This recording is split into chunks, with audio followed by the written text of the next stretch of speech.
Hi guys, it's Steffi from the Novelty Corner. Welcome back to my channel and welcome to another Books Beside My Bed video. For those of you who are new here, I film one of these every week where I wrap up the last 7 days worth of reading.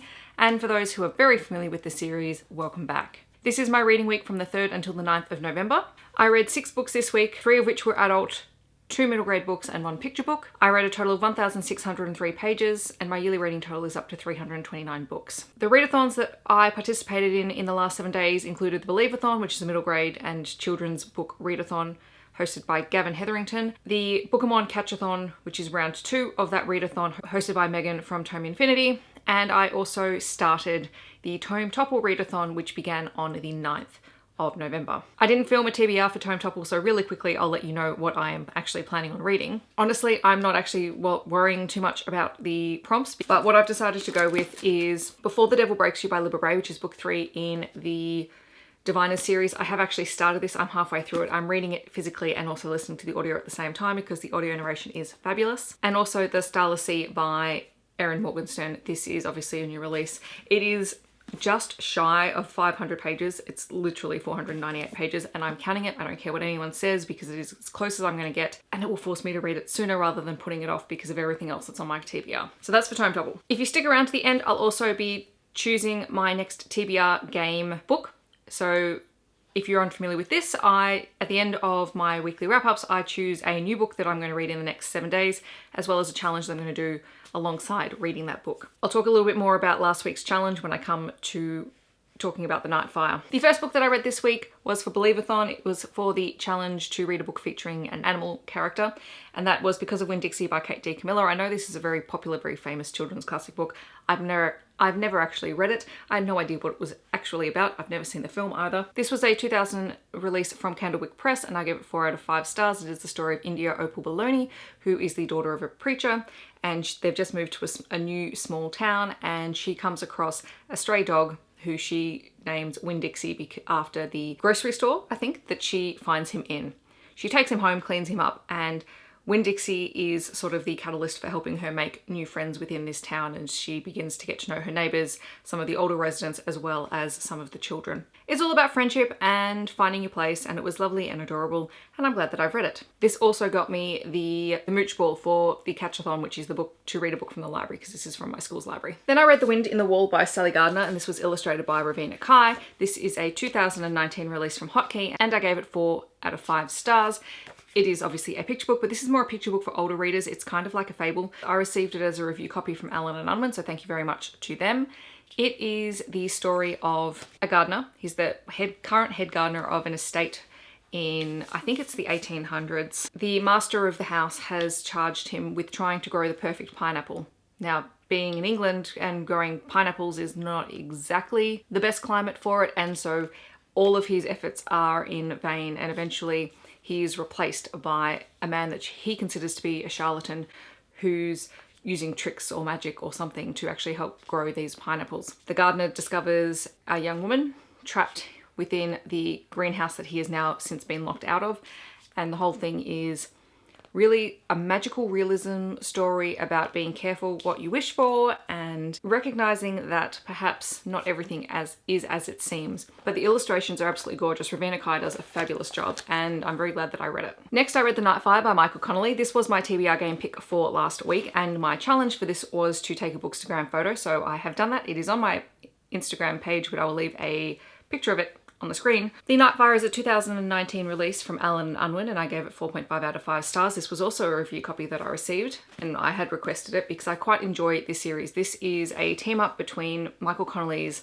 iconic character Bosch and his most recent female protagonist, Detective Renee Ballard. Renee Ballard works the Late Show, which is sort of the midnight shift in the LAPD in the Hollywood division. It's usually seen sort of as a dud detail, and she found herself there after, in the first book, we find out that she made a complaint against a senior officer and they sort of bumped her out of homicide and into the Late Show to keep her out of the way. So that was the Late Show, which was Renee's first book, and then Michael Connolly decided to team the two characters up, so Bosch and Ballard. Bosch is a former detective. He investigates unsolved crimes. So he's sort of a volunteer in that capacity. He attends the funeral of a former mentor in this book, and the widow gives him a murder book, which is basically like the case book for an unsolved crime that her husband had held onto instead of returning to the department when he retired. Bosch becomes intrigued, and so he goes back to Ballard and sees if she would be interested in helping him to work out why his former mentor held on to this murder book and why he never actually attempted to solve it himself. It's all about the unsolved murder of a young man, possibly related to drugs or the gangs. Alongside this main plot, you have Ballard's usual night shift cases, which are really interesting because Michael Connelly is really good at writing that detailed information about just what goes on, and sometimes she's in the office and sometimes she's out. And Renee is the only detective on shift, so she's often called out just because they needed a detective to sign off on certain things. Meanwhile, Harry is also helping to investigate another case which involves the death of a judge. So there's a lot of things going on, and eventually you find out how everything sort of ties together, because this all takes place in a very limited geographical area. So it's really quite interesting, and I quite like Michael Connelly's reading. He's actually gotten me back into reading crime books after many, many years. I used to read these all the time when I was in my teens. Not Michael Connelly, but other authors. But this has been really good to get back into them. Also for the Believeathon, I read You Don't Know Everything, Jilly P by Alex Gino. Alex Gino is the author of George, which I absolutely loved. I read this for the Believeathon challenge to read a book with real life issues. This is a 2019 release from Scholastic, and I gave it 4.5 out of 5 stars. Jilly P is an only child who is waiting for the birth of her younger sister. She's really excited about it. She's looking forward to being a big sister, and she's also a massive fan of a fantasy book series, and she's connected with other kids in an online forum specifically for this book series.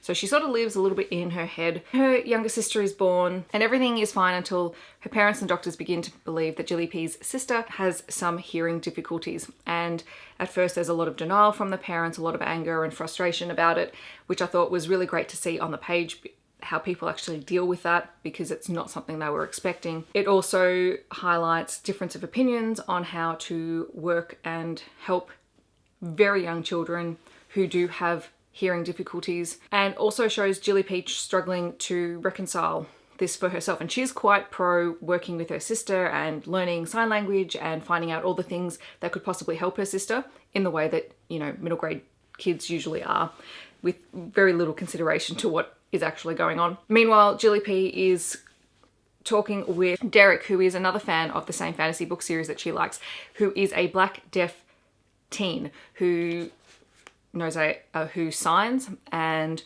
who she keeps asking slightly inappropriate questions of because she doesn't know any better. And yet the two of them strike up a friendship and become quite close, even though she does on occasion inadvertently offend him and other people. This book really highlights a whole lot of issues around deafness and the hearing impaired, as well as on Black Americans and the plight that they face. There's a whole lot of subplots going on. It's quite heavy for a middle grade book, but it was so good and so well written and so interesting that I absolutely couldn't put it down. So I'm really glad that I read it. Really powerful. Then I read Wildfire by Lerna Andrews. This is book 3 in the Hidden Legacy series. This was a 2017 release from Avon, and I gave it 4.5 out of 5 stars. I really enjoyed this series. It is so much fun. Being book 3, it's kind of difficult to talk about this series, although it is, well, it's not the last book in the series. It is sort of wrapping up the first arc, which follows Nevada and Mad Rogan. They live in a world where magic is very real. It's sort of become a hereditary dynasty style system where there are families who have had a lot of magic for a long time, and so they are seen as the most powerful, but the trade-off is that those families are constantly at war with one another. Nevada has the ability to tell when people are telling the truth or when they're lying. In this book, she has to make a decision to protect her family that goes against everything they've sort of believed in the past, and it really highlights the differences and the abilities of every single member of her family, and for that I really enjoyed it. Meanwhile, it's beginning to wrap up an arc that began in the first book while also leaving it open to be continued in subsequent books. It was a really fun, very easy to read, action-packed urban fantasy story, and I really enjoyed it, and I liked sort of seeing how Nevada and Mad Rogan really develop their relationship in this book. I'm very eager to start reading Sapphire Flames, which I think is the 4th book, and this one switches main characters to Nevada's sister, Catalina, and I think it's going to be great. The last full book I read this week, aside from starting Before the Devil Breaks You, was Faker by Sarah Smith, and I picked this up because I thought it would be quick and easy to read because it is a contemporary romance book. This is a 2019 release from Berkeley. I gave it 3 out of 5 stars, and I was constantly moving it from 2.5 to 3 stars because honestly this book was a little bit disappointing. And I know I said when I hauled this book in my Bay Crate box that I'd heard mixed things about it. And so I went into it with relatively low expectations, but there were things about it that really bothered me. And there were things that I actually enjoyed, and it sort of left me feeling a little bit conflicted. This is the story of Emmy, who is a very insecure sort of character.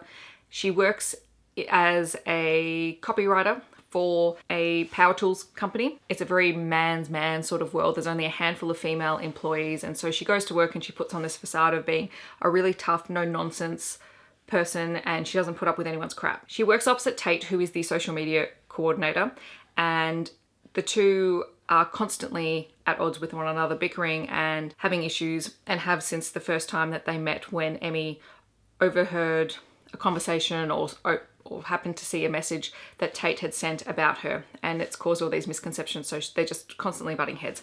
They're forced to work together on a project. It does not go well to begin with, and then Emmy has an accident and things sort of go from there. So it's an enemies to lovers trope. I think the main thing that bothered me in this was both the gender and the racial stereotyping, for both good and bad. I thought it was just very obvious. I think there's a way to talk about those things without being directly written on the page. I think this is a book that would really have benefited from a dual perspective and having both Emmy and Tate's perspectives of the story. I didn't really connect with Emmy. I thought she jumped to a lot of conclusions without a lot of evidence, and that bothered me a little bit. There are parts of her that I really liked. I liked the fact that she was good at her job. I liked the fact that people took her seriously. She's an independent character. She wants to do everything on her own, but I think in some ways that's to her detriment in that she pushes people away very quickly. Doesn't help that I see some of myself in Emmy, although I think I see more of myself in Tate, or at least the Tate that we discover at the end of the book, who is very uncomfortable in social situations. He finds it very difficult to talk to people and to connect to people. Yeah, the whole thing was based around miscommunication, and what I really liked was the way that their perceptions of one another shifted, but I had to get through the first half of the book in order to get to that point. I'm conflicted about it, so I'm gonna just sit on the fence with this book for a while. So those are the books that I read in the last 7 days. Now, really quickly, because this video is going on forever, I'm gonna do my TBR game pick. So we're gonna start with the type of book that I'm going to read. Oh, paranormal romance. Okay, that makes me happy. I've just got to think about what I want to read. You know what? I might read Sapphire Flames because I've got that. And what am I going to do with the book? Switching cards. Oh, okay. Write a 100-word fanfic for the book. I haven't written fanfic for ages, so that's going to be interesting. You know what I just realized? Sapphire Flames is not paranormal romance. Sapphire Flames is urban fantasy. Okay, so what have I got? That is paranormal romance. Let me get back to you. Actually, you know what? I'm going to break my own rules. I'm going to count Sapphire Flames as paranormal romance so that I can read it, because why not? It's my game. I can bend the rules. In the comments below, let me know if you have read any of these books and what your thoughts are on them. Otherwise, let me know what you have been reading in the last 7 days. I would love to hear all about it. I hope that wherever you are in the world, you are having a wonderful day, and I'll catch you guys in my next video. Thanks so much for watching. Bye, guys.